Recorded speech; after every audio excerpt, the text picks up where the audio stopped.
자, 사도행전 23장 6절 한 절인데 찾으셨으면 다 같이 한 목소리로 읽도록 하겠습니다. 읽겠습니다.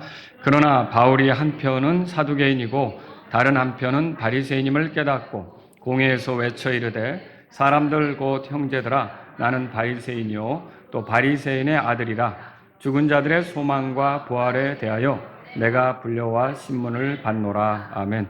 자, 여기서 죽은 자들의 소망과 부활 이런 제목으로 여러분에게 말씀을 드릴게요. 바울이 공회 앞에 섰죠. 그 총대장이 바울이 왜 이렇게 유대인들에게 어려움을 겪는가 이것들에 관한 이제 어떤 그 답을 찾기 위해서 공회 앞에 이렇게 세웠습니다. 자, 그 공회 앞에는 섰는데 주로 그럼 바울을 상대하게 된 사람들은 누구냐? 두 부류로 갈라지죠. 하나는 사두개인, 다른 하나는 바리새인이죠. 여러분 이 두 그룹의 특징을 보면 사두개인들은 제사장을 중심으로 해서 이루어집니다. 그리고 바리새인들은 서기관을 중심으로 해서 이루어집니다. 그런데 이 두 그룹이 예수님을 믿는 사람들에 대해서 핍박하는 데는 한편인데 교리적으로 들어가 보면 차이가 있습니다. 다시 말하면 성경에 대해서 믿는 거 이런 것들에 대한 차이가 있다는 거죠. 예를 들자면 어떤 차이가 있느냐? 8절에 보면 사두개인들은 부활도 없고 천사나 영도 없다고 생각했어요. 그러면 바리새인들은요? 둘 다 있다. 그러니까 부활도 있고 천사나 영도 다 있다. 이렇게 바리새인들은 생각한 거죠. 자, 바울은 전에 바리새인이었죠? 바리새인으로서 살다가 예수님을 믿게 됐잖아요.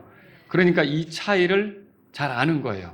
바리새인하고 사두개인들이 이 차이가 있다. 그런데 지금 공회 앞에 섰는데 이런 공회원들을 다 설득시키기에는 너무나 어려움이 있다고 느껴지는 거예요. 그렇다면 한 부류를 택해야 할 때 어느 부류를 택해야 될까?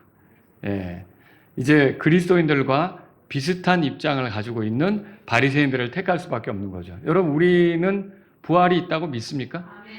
그리고 천사나 영도 있다고 믿습니까? 자, 이게 바리새인들하고 비슷한 거예요. 그러니까 바리새인들을 대상으로 해서 그러면 내가 예수님의 증인으로서 좀 문을 두드려야겠다. 이야기를 해봐야겠다. 이런 뜻으로 자신에 대해서 말한 거죠. 그래서 오늘 본문 말씀 보면 뭐라 그랬느냐? 6절에 보니까 나는 바리새인이요 또 바리새인의 아들이라 죽은 자들의 소망과 부활에 대하여 내가 불려 나와 신문을 받노라. 내가 이렇게 지금 끌려 나온 이유가 뭐냐? 죽은 자들의 소망, 부활 때문이다. 바울이 지금 이렇게 말한 거죠. 여러분 우리가 복음을 전할 때 이렇게 비슷한 부분이 있죠.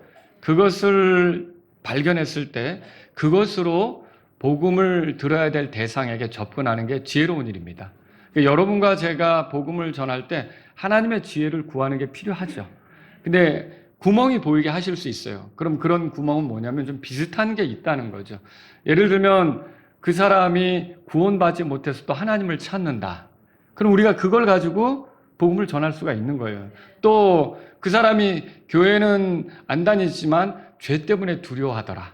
그러면 그것을 가지고 우리가 복음을 전할 수 있는 거고, 또 어떤 사람은 심판에 대해서 이게 이대로 인생이 끝나는 건 아니고 뭔가 내가 살아온 것에 대해서 지켜보는 이가 있고 나에 대해서 판단할 텐데 이런 불안한 사람이 있다면 그거를 하나의 재료로 삼아서 복음 전할 기회를 가질 수가 있다는 거죠.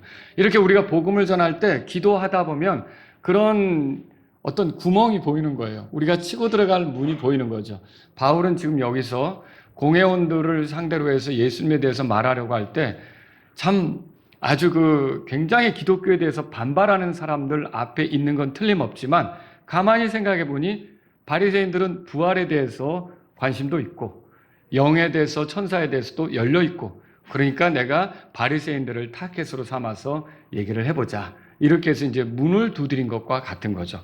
그래서 그가 꺼낸 내용이 죽은 자들의 소망과 부활에 대한 거라 오늘 제가 여러분하고 이 시간에 바울이 증언하는 죽은 자들의 소망, 부활에 대해서 같이 살펴보았으면 하는 거죠. 그래서 여러분하고 같이 부활에 대해서 좀 정리해보는 시간을 갖겠습니다.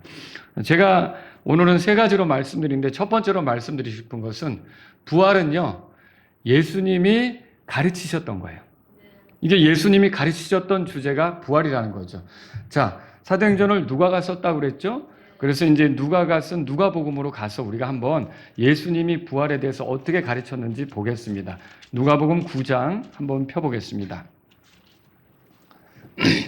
자, 누가복음 9장 22절에 예수님이 이렇게 말씀하신 게 써 있어요. 22절을 다 같이 한번 읽어보겠습니다. 읽습니다. 이르시되 인자가 반드시 많은 일들로 고난을 겪고 장로들과 수제사장들과 서기관들에게 버림받아 죽임을 당하며 셋째 날에 일으켜지리라 하시더라. 자, 이거는 예수님께서 아직 십자가에 이르기 전에 제자들과 활동하면서 앞으로 있게 될 걸 미리 말씀하신 거예요. 근데 이 말씀 중에 보면 내가 반드시 많은 일들로 고난을 받을 것이다. 예수님은 자신을 인자라고 표현하셨죠?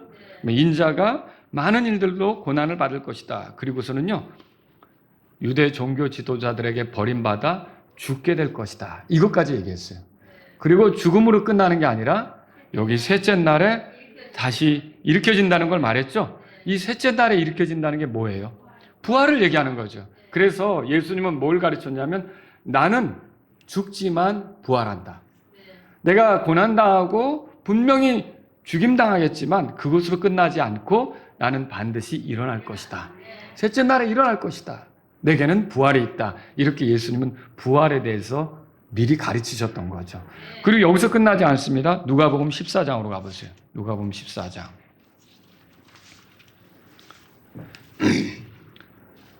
자, 거기 13절 제가 읽습니다. 예수님이 어떤 선행에 대해서 어떤 베푸는 거에 대해서 우리가 어떻게 해야 될지 이걸 가르치면서 이렇게 말했어요. 자, 여기 보시면 13절에 오히려 내가 잔치를 베풀 때는 뭐라고 돼 있어요? 가난한 자들과 불구자들과 다리 저는 자들과 눈먼 자들을 부르라 그랬어요. 그러니까 네가 뭔가를 이렇게 베풀 때는 이 힘이 없는 자들, 이 사람들의 특징이 뭐냐면요. 이걸 받았을 때도 되갚을 능력이 없는 사람들이에요. 여러분이 뭔가를 베풀 때 내가 이렇게 해주면 저 사람이 언젠가 나에게 베풀 거다라는 생각 말고 차라리 그걸 할 수 없는 사람들에게 내가 그냥 주님 은혜 안에서 이렇게 주는 거죠. 그렇게 주님 안에서 베풀면 그러면 어떤 일이 벌어지느냐? 14절에 다 같이 읽겠습니다. 14절 읽겠습니다. 그리하면 내게 복이 있으리니 이는 그들이 내게 보답할 수 없으므로 의인들의 부활 때에 내가 보답을 받을 것이기 때문이라 하시더라. 자, 사람들이 나에게 보답을 못한다면 그건 그냥 영원히 잊혀진 일이 되는가? 그렇진 않고 누군가 그걸 보는 분이 계세요. 누가 그걸 봅니까? 하나님이 보시는 거죠. 그러면 내가 그렇게 한 수고, 내가 그렇게 고생한 거, 내가 그렇게 베풀어 준 거, 내가 희생한 거에 대해서 누가 본 거예요? 하나님이 본 거죠. 그러면 그 사람이 나에게 그거에 대해서 갚을 수 없다 할지라도 그걸 갚아주는 분이 계시는 거예요. 그 14절 끝에 이렇게 돼 있죠. 내가 보답을 받을 것이기 때문이라 그랬어요. 그럼 누구한테 보답을 받을까요? 왜? 하나님으로부터, 주님으로부터 보답받는 거죠. 근데 언제 그게 일어나냐면 지금 당장 안 일어난다고 내가 이거 하면 뭐 하겠어? 불편하기만 하지. 내가 이거 하면 뭐 그 사람이 알아주기나 해? 내가 밥 한 그릇 준다고 내가 이렇게 잔치를 베푼다고 그 사람이 와서 먹고 나에게 감사하겠어? 어림없는 소리지. 그러나 여러분 그게 아니라는 거죠. 누구는 봤어요? 예, 주님은 봤죠. 내가 그저 긍휼히 여기고 불쌍히 여기는 마음으로 그 사람을 초대해서 이런 호의를 베풀었을 때, 자 보세요. 의인들의 부활의 때. 의인들의 부활의 때. 이게 어느 때예요? 의인들은 누구예요? 예, 여러분 하나님의 자녀들이 의인들 아닙니까? 이런 하나님의 자녀들이 부활할 때가 있죠. 이 부활할 때는 언제예요? 예수님이 오실 때 아닙니까? 예수님을 만나서 우리가 겪게 되는 게 뭐예요? 그리스도의 심판석이죠. 그 심판석에서 결국은 우리가 했던 것들, 우리가 했던 수고에 대해서 주님이 너 그때 이렇게 하더라. 그리고서 우리에게 갚아주신다는 거죠. 얼마나 놀라운 일입니까? 그때 좀 불편했지. 그때 힘들었지. 그때 고생이 됐지. 그때 네 것을 나눠준다는 게 쉬운 일 아니었잖아. 그런데 갚을 능력이 없는 그런 사람들을 초대해서 네가 베풀었으니 이제 넌 나한테 보답을 받을 차례다. 여러분 그렇게 상이 있게 될 거라는 거예요. 근데 그게 언제 일어나는 거예요? 부활 때. 그래서 예수님은 부활에 대해서 가르치신 거예요. 분명히 이렇게 의인들이 부활할 때가 있다고 부활에 대해서 가르친 거죠. 여기서 끝나지 않습니다. 누가복음 18장으로 가보죠. 누가복음 18장. 자, 거기 31절 제가 읽습니다. 그때 그분께서 12제자를 자신에게로 데려가 그들에게 이르시되 보라 우리가 예루살렘에 올라가노니 인자에 대하여, 인자가 누구예요? 예수님이시죠. 사람의 아들이란 뜻이죠. 인자에 대하여 예언자들에 의해 기록된 모든 것이 이루어지리라. 그러면 예수님께서 이 땅에 오셔서 죽으시고 묻히시고 부활하시는 일은 갑자기 즉흥적으로 일어난 사건이에요. 하나님의 계획에 의해서 일어난 사건이에요. 하나님의 계획에서 일어났죠? 하나님이 이것을 그리스도에 대한 사인으로 주시려고 이미 구약 시대부터 예언자들을 통해 말씀해 오신 거죠. 그러면 이 일들이 일어나면 그분, 그렇게 죽으시고 묻히시고 부활하신 분이 그리스도라는 걸 눈치채야죠. 그리스도라는 걸 알아봐야죠. 그래서 예수님이 이걸 미리 말씀하신 거예요. 예언자들에게 말했던 그대로 이루어질 것이다. 뭐가 일어나지느냐? 30절 보세요. 제가 읽습니다. 이는 그가 이방인들에게 넘겨져. 로마인들에게 넘겨지죠? 본디오 빌라도 앞에 서게 되죠? 로마 군병들에게 맞죠? 그 로마 군병들에게 끌려가서 결국은 십자가에 처형되는 거 아닙니까? 자, 그들에게 넘겨져서 조롱을 당하고 모욕을 받으며 침뱉음을 받을 것이기 때문이라. 여러분 이거 보세요. 그래서 이게 예수님이 고난당하실 것에 대해서 미리 말씀하신 거예요. 좀 제자들은 당황스러울 수 있어요. 예수님에 대한 기대는 뭐냐? 이분이 왕이 되셔서 통치하시면 우리도 한자리 하고 같이 좀 다스리는 걸 원했는데 예수님이 이런 말씀 하시는 거죠. 사실 이것이 제자들에게는 충격이 될 수도 있는 거예요. 근데 그 다음 구절 보세요. 3절 다 같이 읽습니다.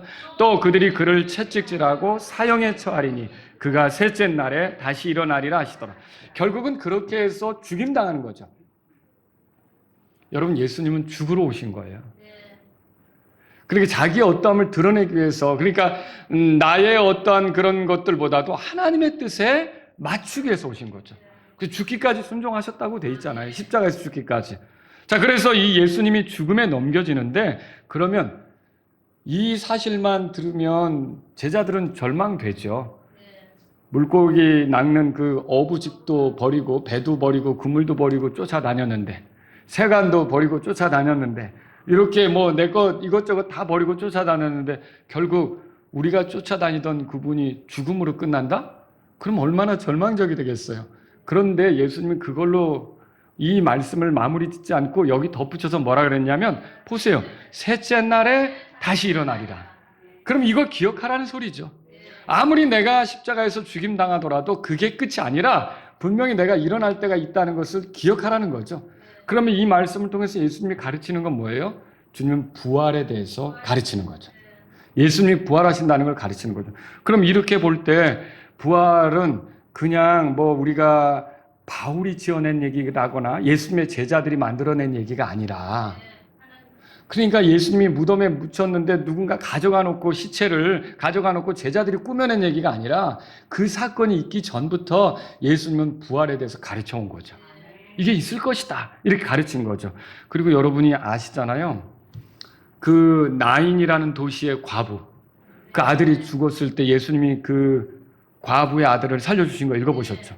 회당의 치리자인 야이로의 딸이 죽었을 때 그 야이로의 딸을 살려주신 거 읽어보셨죠?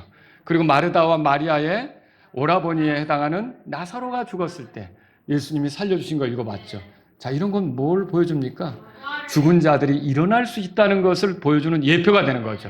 그럼 예수님은 이렇게 가르침으로나 자신의 그 능력으로나 뭘 보여주셨냐면 사람이 죽음으로 끝나는 것이 아니라 부활할 수 있다는 것을 보여주신 거죠. 그래서 예수님은 우리가 부활에 대해서 가르치신 분이시다. 사람이 다시 살아날 수 있다는 것을 가르치신 분이시다. 이거를 정리할 수 있는 거죠. 자, 두 번째로 생각해 본 건 뭐냐면 부활은 사두개인들이 믿지 못한 것이다. 아니, 사두개인들뿐만 아니라 지금 이 땅을 살아가는 많은 사람들이 부활에 대해서 미처 생각을 못하고 살아요. 그러니까 사두개인들처럼 사는 거예요. 사두개인들은 이 땅이 전부예요. 그래서 사두개인들의 삶의 특징은 뭐냐면 더 돈 많이 벌고 더 높은 자리에 앉고 더 권력을 휘두르고 이런 거예요. 그러니까 죽음 이유는 별로 생각을 안 하는 거죠. 자, 우리 주변에도 예수님에 대해서 모르는 사람들의 특징은 뭐냐? 그렇지 않습니까? 이 땅에서 좋은 차 굴리고 더 넓은 집 얻고 사람들에게 호령하고 더 좋은 서비스 받고 대접받고 사람들이 떠받쳐주는 그 위치가 되는 것이 목적이 돼서 그렇게 달려가는 거 아닙니까? 그런데 그런 사람들의 특징을 가만히 보면 부활이라고 하는 건 전혀 모르는 거고 그저 이 땅이 전부인 줄로 생각하고 달려가는 거라는 거죠. 사두개인들은 부활을 믿지 못하니까 예수님이 그런 거에 대해 가르치는 걸 들었거든요. 이 나사렛 예수라는 사람이 부활에 대해서 말하니까 못마땅한 거예요. 그래서 예수님에게 찾아와서 어느 날 한번 수수께끼 같은 질문을 던지죠. 누가복음 20장으로 가보세요. 누가복음 20장 27절에 보세요. 그때 부활이 있다는 것을 부인하는 사두개인들 중에 어떤 자가 그분께 와서 물어. 이거 작정하고 온 거예요.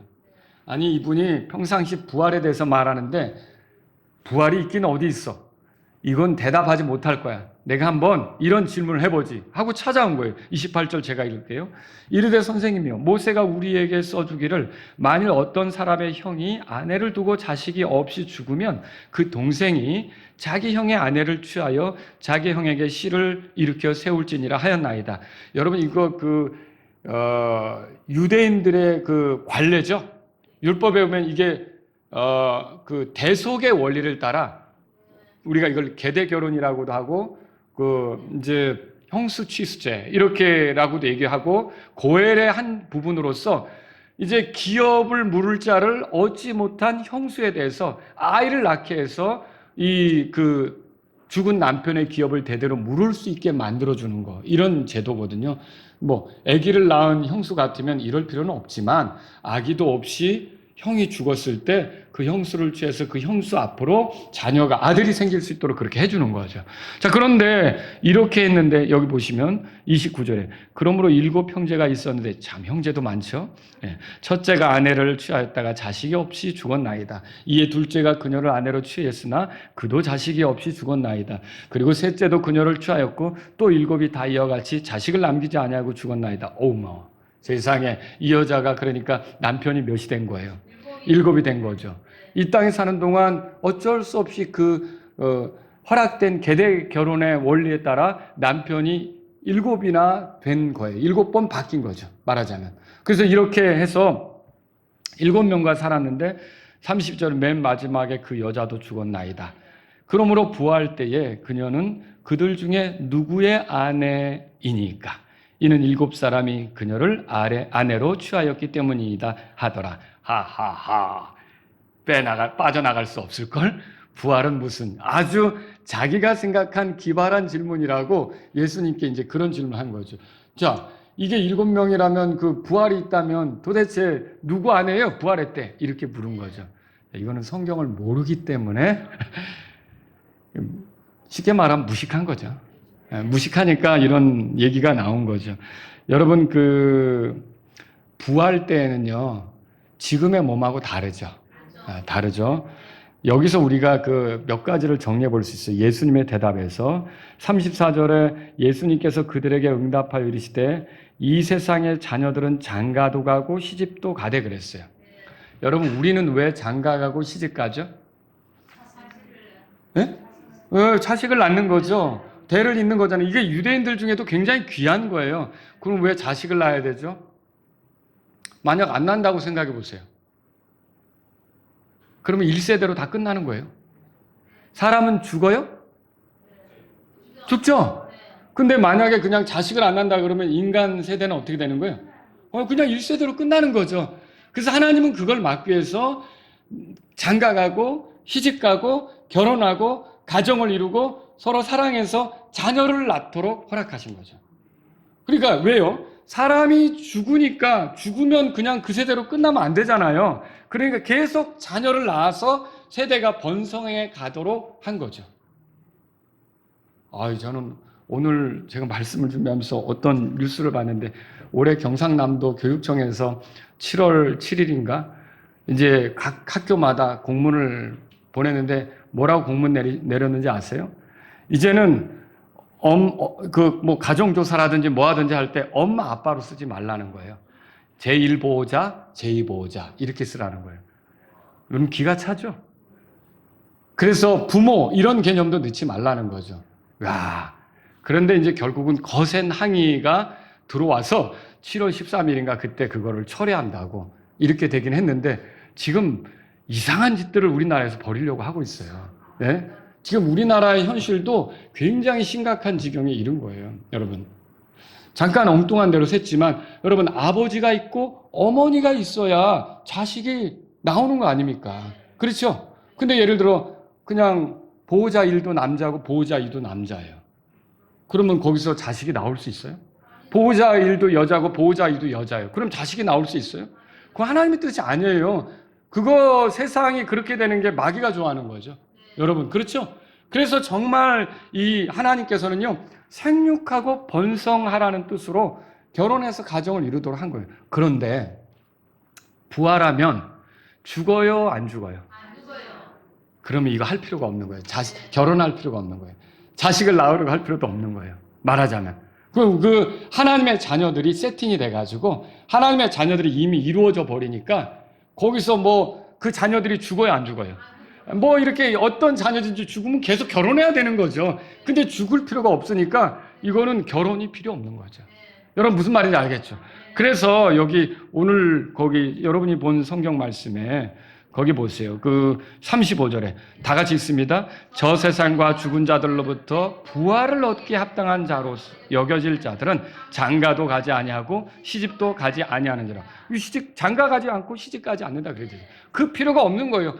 그냥 이미 하나님의 자녀들이 결정이 돼 버리는데 그들은 죽지 않는데 거기서 생육하고 번성하는 건 이거는 이게 죽는 사람들에게나 그 노력이 필요한 거지 그럴 필요가 없게 되는 거죠. 자, 그럼 36절도 보세요. 36절 다 같이 읽습니다. 또한 그들이 더 이상 죽을 수도 없나니 이는 그들이 천사들과 동등하고 부활의 자녀들로서 하나님의 자녀들이기 때문이라. 그러니까 부활한 사람들은 죽어요, 안 죽어요? 그런 시절이 온다는 게 놀랍지 않습니까? 이거는 예수님의 말씀이에요. 예수님은 거짓말하지 않습니다. 지금은 병들어서 우리가 이제 쇠약해져 가죠. 여러분 이런 경우 있어요. 왜 이렇게 눈이 이렇죠? 나는 심각해서 병원에 갔는데 늙어서 그래요. 늙어서 그래요. 그냥 간단해요. 왜 이렇게 허리가 이렇죠? 늙어서 그래요. 혓바닥은 왜 이렇게 갈라지죠? 늙어서 그래요. 이게 뭐예요? 그냥 다른 게 없어요. 노안, 늙으면 다 그렇다는 거예요. 그렇게 하다가 결국 힘이 빠지면 어떻게 되죠? 가는 거예요. 우리가 그런 삶을 살고 있는 거죠. 그런데 여러분과 제가 부활하면 그 소리를 안 듣는 거예요. 와, 놀랍지 않습니까? 죽지도 않는 거죠. 그래서 이게 예수님께서 하신 말씀인 거예요. 부활한 사람은 더 이상 죽지 않습니다. 그러면 부활하신 예수님은 죽었을까요? 안 죽었을까요? 살아계시죠. 부활하신 예수님 살아계시죠. 그분을 찬양하는 건 의미 있어요. 그분을 부르는 것도 의미 있어요. 그분이 나를 도와줄 수 있어요. 그분과 교제가 가능한 거예요. 그러니까 여러분이 부활을 말씀하신 예수님께서 죽음으로 끝나지 않고 살아계신다면 그 이후로는 그분의 죽음이 없는 거예요. 그러면 살아계신 주님 앞에 우리가 찬송도 부르고 그리고 그분께 기도도 하고 그분과 교제하는 게 우리에게 필요하다는 거죠. 여러분 또 뭘 발견할 수 있습니까? 부활한 사람은 죽어도 살죠. 부활한 사람 죽어도 살아요. 하나님께서 자신을 소개할 때 모세에게 뭐라고 소개했느냐? 나는 아브라함의 하나님이다. 이삭의 하나님이다. 야곱의 하나님이다. 그렇게 말했어요. 근데 그렇게 말씀하실 때 모세에게 그 말을 하고 있는데 그럼 아브라함이나 이삭이나 야곱은 모세가 살고 있는 저 옆 동네에 살고 있어요? 아니죠? 그때 아브라함과 이삭과 야곱은 어떻게 됐어요? 이미 죽었죠? 죽었는데 하나님이 뭐라고 그러시냐면 아브라함의 하나님이다, 이삭의 하나님이다, 야곱의 하나님이다 그렇게 말씀하셔요. 그들은 죽었는데도. 근데 하나님이 어떤 분이십니까? 자, 여기 37절에 보세요. 37절, 38절 다 같이 읽습니다. 이제 죽은 자들이 일으켜진다는 것을 모세도 떨기나무에서 보여주었나니 그때 그가 주를 아브라함의 하나님, 이삭의 하나님, 야곱의 하나님이라 불렀느니라. 이는 그분은 죽은 자들의 하나님이 아니요 뭐라고 돼 있어요? 산자들의 하나님이시므로 모든 사람이 그분을 향하여 살기 때문이라 하시더라. 여러분 우리가 죽더라도 하나님이 우리의 하나님이 되시면 여러분 죽음으로 끝나는 게 아니에요. 하나님의 생명으로 살아있는 거예요. 그래서 때가 되면 부활하는 거죠. 그래서 이 주님의 말씀을 생각하면요. 여러분, 우리가 죽더라도 하나님의 생명으로 살아있는 거기 때문에 부활의 때가 있다는 걸 알 필요가 있는 거죠. 자, 이런 가르침에도 불구하고 사두개인들은 부활에 대해 믿었어요, 안 믿었어요? 안 믿으니까 이 바울이 활동할 그때까지도 부활에 대해서 안 믿고 이렇게 부활에 대해서 말하는 사람들을 못마땅하게 여기고 이렇게 했던 거죠. 눈에 보이는 그런 현실 세계가 전부고, 그리고 죽으면 그만이고, 그러니까 죽음 이후에 대해서 준비할 마음이 있을까요? 죽으면 뭐 다 끝나는 거지. 살았을 때 잘 사는 거지. 이게 사두개인들이에요. 그래서 더 많은 걸 모으려고 하고, 더 높은 지위를 차지하려고 하고, 더 영향력 있는 그런 그 사람이 되려고 하고, 이런 것들이 결국은 사두개인들의 모습이라는 거죠. 부를 축적하고 종교적 힘을 발휘하고 이런 위치에 있기를 바라는 거죠. 근데 제가 이렇게 말씀드리는데 이게 좀 심각한 게 있더라고요. 사두개인들의 정체는 제사장이에요. 하나님을 섬기는 자들이에요. 근데 제사장 그룹이 죽음 이후에 대해서, 부활에 대해서, 천사에 대해서 믿지 않는 거, 이거 심각한 거 아닙니까?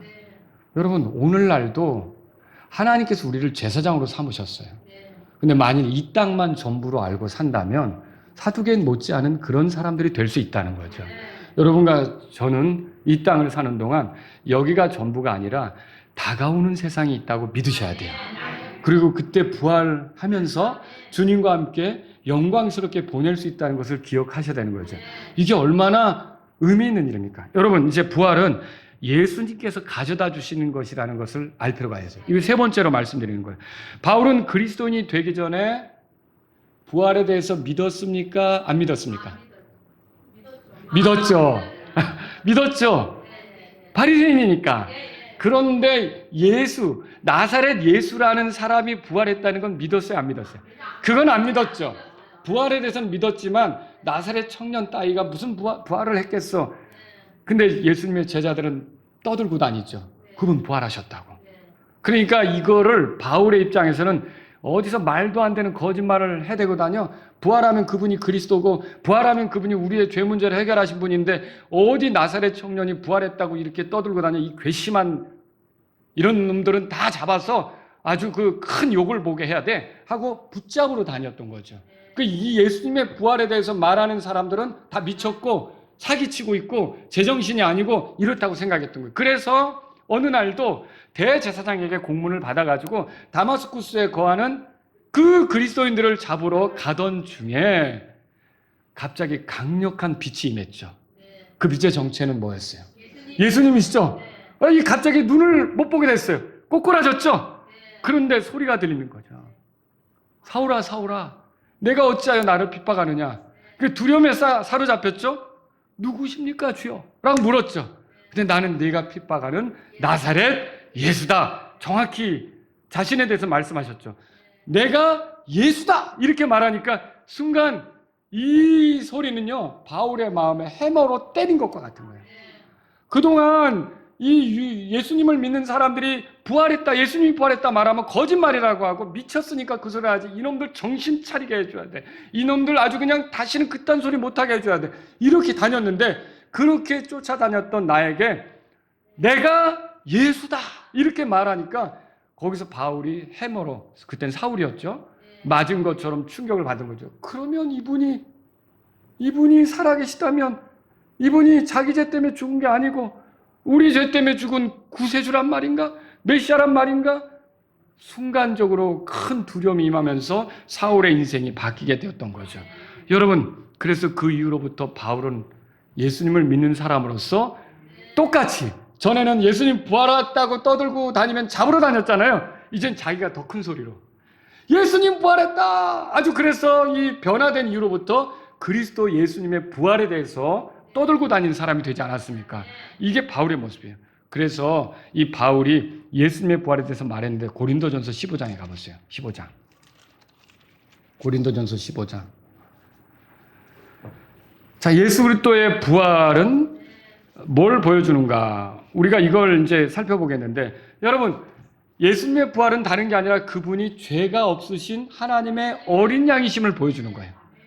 그러니까 그분이 죄가 없으니까 사망이 그분을 지배할 수 없었고, 그리고 그분은 죽음을 깨뜨리고 나올 수 있었던 거죠. 그럼 그분이 희생물이 되어서 우리의 죄값으로 속죄를 이루셨는데, 그건 효력이 있는 겁니까? 무효합니까? 효력이 있는 거죠. 그 효력이 있는 거라는 것을 이 부활이 입증해내는 거죠. 또 예수님의 부활은 예수님이 대제사장으로서 하나님과 우리 사이에 중보 사역을 한다는 걸 보여줘요. 예수님은 부활하신 뒤에 하늘 성소로 들어가셨죠? 예, 대제사장이 1년에 한 번 지성소로 들어가서 가장 그 깊은 곳으로 들어가서 이스라엘 백성과 하나님 사이에 중재 역할을 하잖아요. 그런 것처럼 예수님은 지금 가장 깊은 하늘의 초소에 들어가셔서 우리를 위해 중재하는 대제사장이신 거죠. 그러니까 우리가 예수님의 중보와 변호로 우리의 구원은 영원히 안전하다는 것이 입증이 되는 거죠. 그리고 또 여러분, 예수님을 통해서 죄들이 완전히 깨끗하게 용서됐구나도 확인할 수 있는 게 바로 이 부활을 통해서 가능한 거죠. 여러분, 그리스도께서 왜 죽으시고 묻히시고 부활하셨어요? 고린도전서 15장 3절 4절 우리 같이 읽어보죠. 읽겠습니다. 이는 내가 받은 그것을 무엇보다 먼저 너희에게 전하였기 때문이니 곧 그리스도께서 성경 기록대로 우리의 죄들로 인하여 죽으셨다는 것과 또 그분께서 묻히셨다가 성경 기록대로 셋째 날에 다시 일어나셨다는 것과. 자, 예수님이 왜 죽으시고 부활하신 겁니까? 우리의 죄들로 인하여, 우리의 죄에서 우리가 용서받아서 하나님을 섬길 수 있는 위치에 있게 하시려고 그렇게 했단 말이죠. 그러면 여러분, 예수님이 부활하셨다면 우리의 모든 죄들을 용서받는 게 틀림없죠. 그분이 흘린 피가 효력 있는 피라는 게 분명히 입증되는 거죠. 그래서 예수님의 부활은 우리가 그분을 통해 모든 죄들을 용서받는다는 걸 보여준다는 거죠. 또 뭘 보여줍니까? 예수님께서 하신 말씀이 헛되지 않다는 거예요. 예수님이 뭐라 그러시냐면 나는 부활이요 생명이니 나를 믿는 자는 죽어도 살겠고 살아서 나를 믿는 자는 결코 죽지 않는다고 그랬잖아요. 그러면 이 부활은 결국 우리도 예수님을 믿으면 예수님처럼 되겠구나라는 걸 보여주는 거죠. 예수님이 다시 죽지 않는 몸으로 살아나셨다면 저와 여러분도 이렇게 믿다가 돌아가실 수 있겠죠. 하늘나라 가실 수 있겠죠. 근데 그게 끝이 아니라 우리도 부활한다는 것을 믿을 수가 있는 거죠.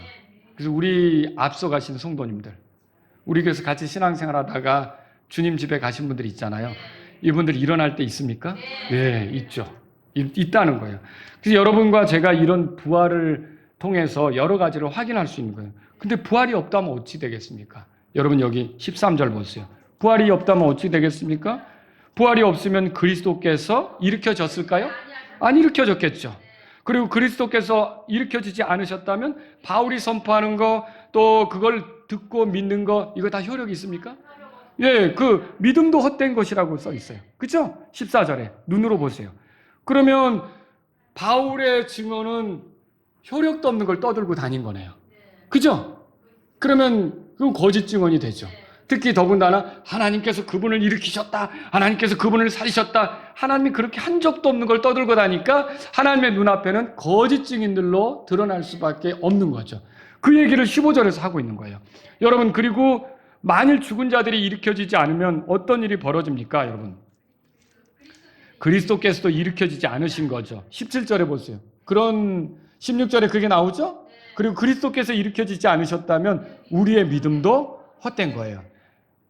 믿으면 의롭게 된다. 그것도 꽝이에요. 믿으면 구원받는다. 그것도 꽝이에요.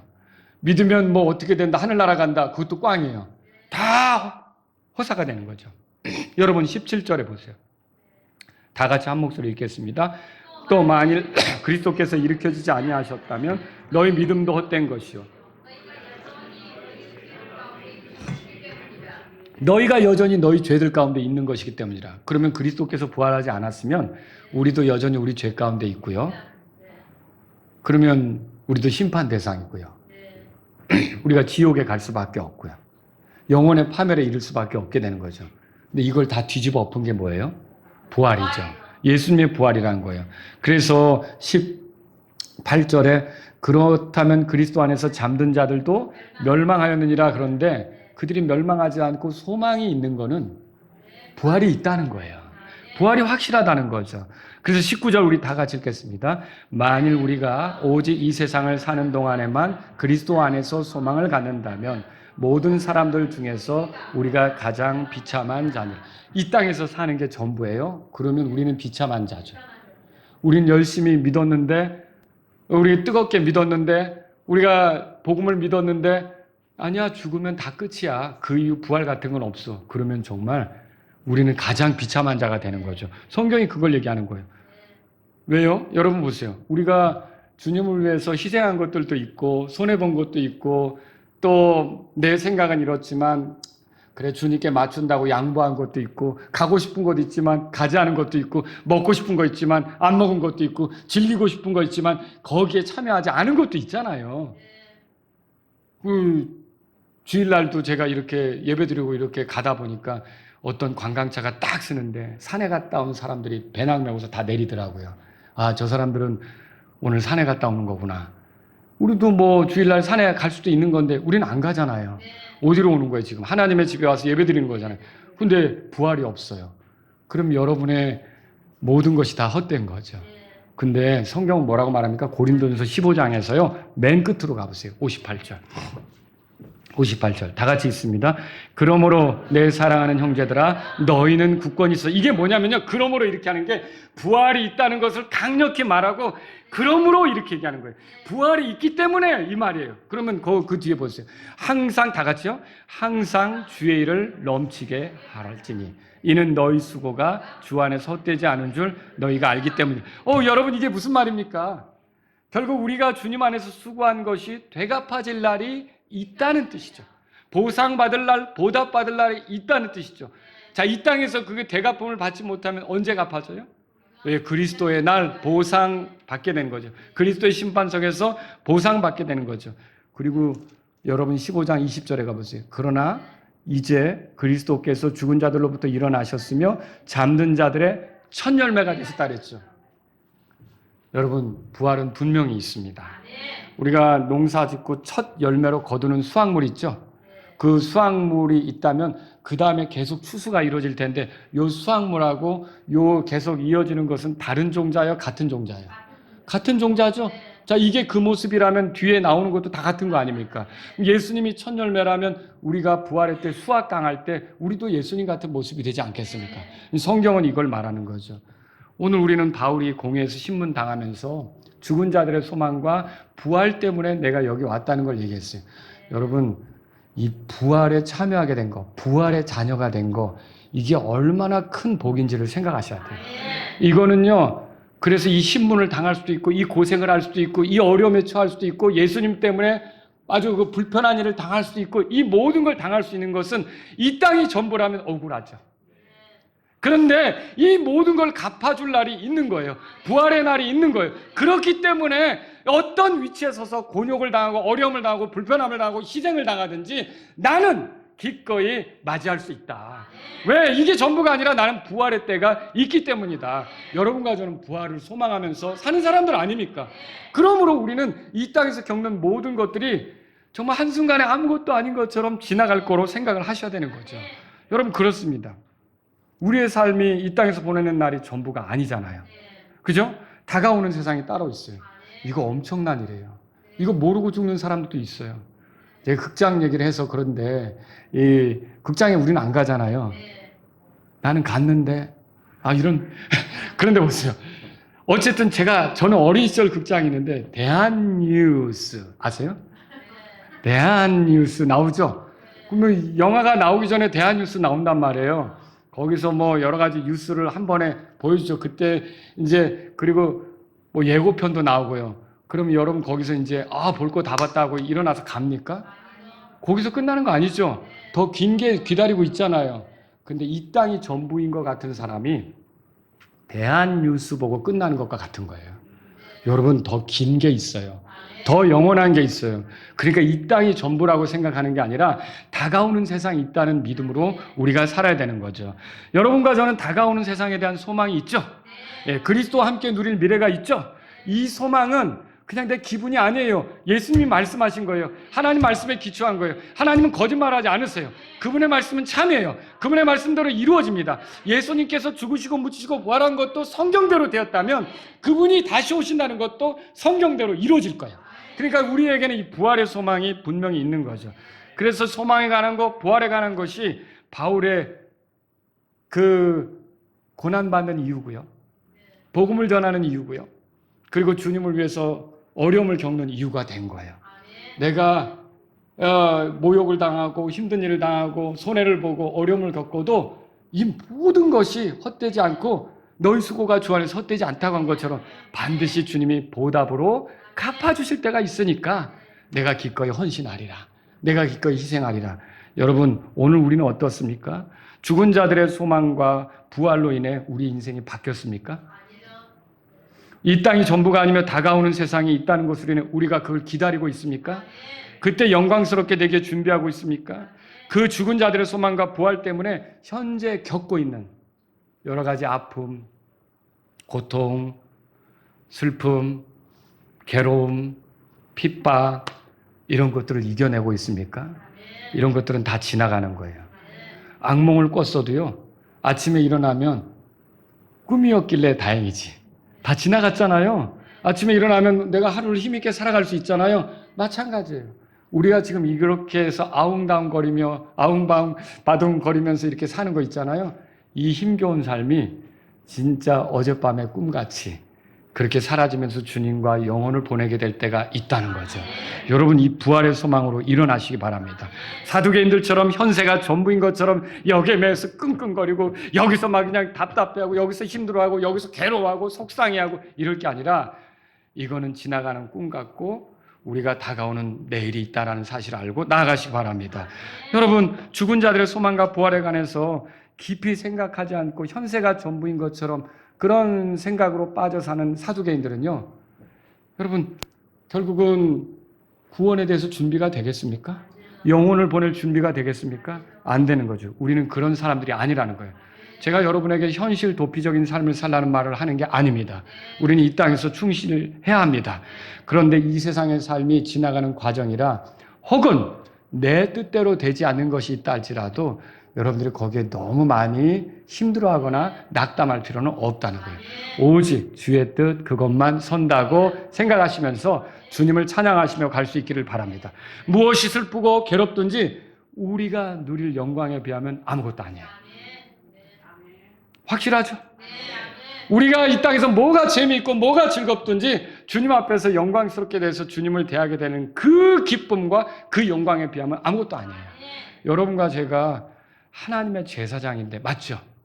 근데 혹시 사두개인들처럼 이 땅이 전부인 것처럼 거기에 매여서 그리스도의 보답을 생각하지 않고 그리스도의 보상을 생각하지 않고 부활의 때 그분 앞에 설 걸 생각하지 않고 그냥 여기서 막 힘들게 이렇게 가고 있다면 오늘 회개해야 돼요. 아, 주님, 내 눈을 열어서 다가오는 세상을 보게 해주세요.